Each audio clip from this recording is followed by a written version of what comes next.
आईपा यानी all India progressive politics association जो बात करता है जन सरोकार की, जनता के उन मुद्दों की जिनसे एक उज्जवल भविष्य का निर्माण किया जा सके।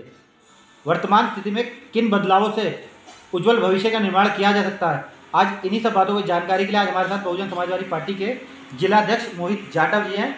इनसे जानेंगे वर्तमान स्थिति में बदलाव क्या जरूरी है और कैसे होना चाहिए। बहुत बहुत स्वागत है। आईपा के लिए क्या कहना चाहेंगे? सबसे पहले मैं आईपा का स्वागत करता हूँ।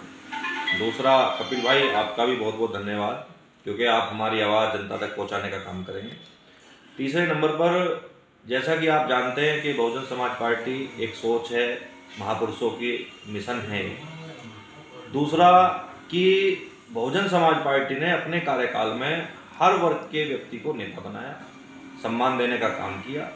जहाँ जो वर्ग छोटी तादाद में हैं उन्हें भी माननीय बहन जी ने एमएलसी और राज्यसभा भेजने का काम किया, राजनीतिक उनका विकास किया। दूसरे नंबर पर, बहुजन समाज पार्टी ने अपनी गवर्नमेंट में चाहे वृद्धा पेंशन देने का काम किया हो, महामाया योजना के तहत, काशीराम आवास योजना के तहत गरीबों को 1 रुपये में मात्र मकान देने का काम किया हो, जिसकी आज करोड़ों रुपए कीमत है।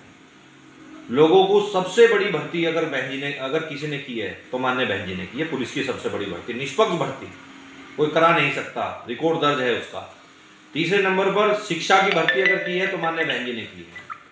और मैं बता दूं, किसानों को सबसे ज्यादा अगर रेट देने का काम किया, करने का, किसानों के बारे में अगर चिंता की थी तो माननीय बहन जी ने की थी। आज इस सरकार में कोई खुशहाल नहीं है, चाहे विद्यार्थी हो, चाहे किसान हो, चाहे सीमा पे जवान हो, चाहे आपका मेडिकल सुविधाएं हो, कुछ नहीं है, सब जीरो है। अगर यहाँ काम धरातल पे किसी ने किया है तो माननीय बहन जी ने अपनी सरकार में किया है। अच्छा, विशेषज्ञों की माने तो विशेषज्ञों का कहना है कि बहन जी मायावती के राज में कानून व्यवस्था सुदृढ़ रहती थी, अधिकारी फरियाद सुनते थे, चाहे कोई भी हो। क्या बदलाव लगता है कि बहन जी के राज में ज़्यादा कानून व्यवस्था अच्छी थी अब इस वर्तमान समय में?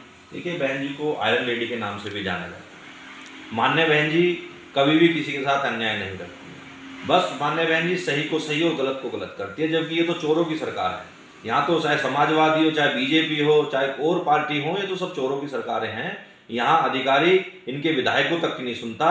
बीएसपी में अगर एक आम कार्यकर्ता या एक आम आदमी अपनी दरख्वास्त लेकर तहसील हो, थाना हो, कहीं चला भी गया तो उसकी बात सुनी जाती थी। उसे किसी विधायक की, किसी जिलाध्यक्ष की या किसी पदाधिकारी की जरूरत नहीं थी। अच्छा, देखा गया है चिकित्सा का स्तर ले लीजिए, सरकार लगातार चाहे कोई भी आ जाए चिकित्सा का स्तर बेहतर बात करने के लिए बोलती है। तीसरे नंबर पर, शिक्षा की भर्ती अगर की है तो माननीय बहन जी ने की है। और मैं बता दूं, किसानों को सबसे ज्यादा अगर रेट देने का काम किया, करने का, किसानों के बारे में अगर चिंता की थी तो माननीय बहन जी ने की थी। आज इस सरकार में कोई खुशहाल नहीं है, चाहे विद्यार्थी हो, चाहे किसान हो, चाहे सीमा पे जवान हो, चाहे आपका मेडिकल सुविधाएं हो, कुछ नहीं है, सब जीरो है।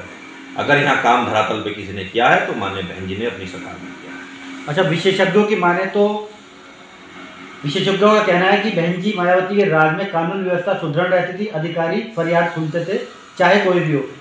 क्या बदलाव लगता है कि बहन जी के राज में ज़्यादा कानून व्यवस्था अच्छी थी अब इस वर्तमान समय में? देखिए, बहन जी को आयरन लेडी के नाम से भी जाना जाता है। माननीय बहन जी कभी भी किसी के साथ अन्याय नहीं करती है। बस माननीय बहन जी सही को सही और गलत को गलत करती है, जबकि ये तो चोरों की सरकार है। यहाँ तो चाहे समाजवादी हो, चाहे बीजेपी हो, चाहे और पार्टी हो, ये तो सब चोरों की सरकारें हैं।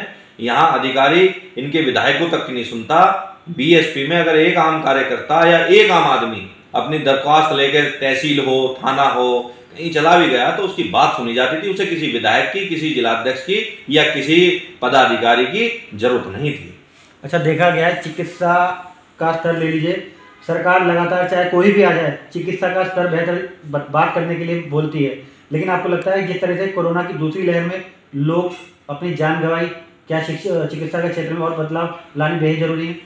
हाँ, चिकित्सा में थोड़ा सा यहाँ तो कुछ है ही नहीं, क्योंकि माननीय बहन जी ने भी होम्योपैथिक के मेडिकल बनाए हैं, होम्योपैथिक के जो है सुविधाएं जो है दी हैं उत्तर प्रदेश को, और हॉस्पिटलों का निर्माण किया है। चाहे हमारे मेरठ में भी 3-4 हॉस्पिटल माननीय बहन जी की सरकार में बने हैं। मैं बता दूं, पांचली जो SC/SC देने का काम किया है, बुढ़बराल देने का SC/SC बहन जी ने काम किया है, आपको खरखोदा SC/SC बहन जी ने देने का काम किया है। तो वो अगर विस्तार की बात करोगे तो माननीय बहन जी ने सबसे ज्यादा स्वास्थ्य पे जो है चिकित्सा पे जोर दिया था और बहन जी ने वो करके दिखाया।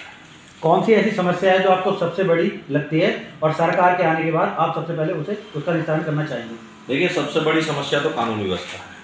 कानूनी व्यवस्था में यहाँ आज किसी के साथ छेड़छाड़ हो जाए, किसी का रेप हो जाए, किसी के घर में डकैती पड़ जाए, उसकी नहीं सुनवाई होती। कानूनी व्यवस्था जीरो है। हर आदमी सड़क पर चलता हुआ डर रहा है। वो सबसे पहले माननीय बहन जी उसका सुधार करेंगे, क्योंकि अगर व्यवस्था नहीं होगी तो कुछ नहीं होगा। उसके बाद रोजगार है। माननीय बहन जी कह चुकी हैं कि अब की बार सबसे पहले रोजगार देने का काम युवाओं को माननीय बहन जी करेंगे। चलिए, तो ये थे हमारे साथ बहुजन समाज पार्टी के जिलाध्यक्ष मोहित जाटव जी, जिनसे जाना वर्तमान स्थिति में बदलाव बेहद जरूरी है जो उज्जवल भविष्य निर्माण किया जा सके। आई पगले मेरठ से कपिल सोनी की रिपोर्ट।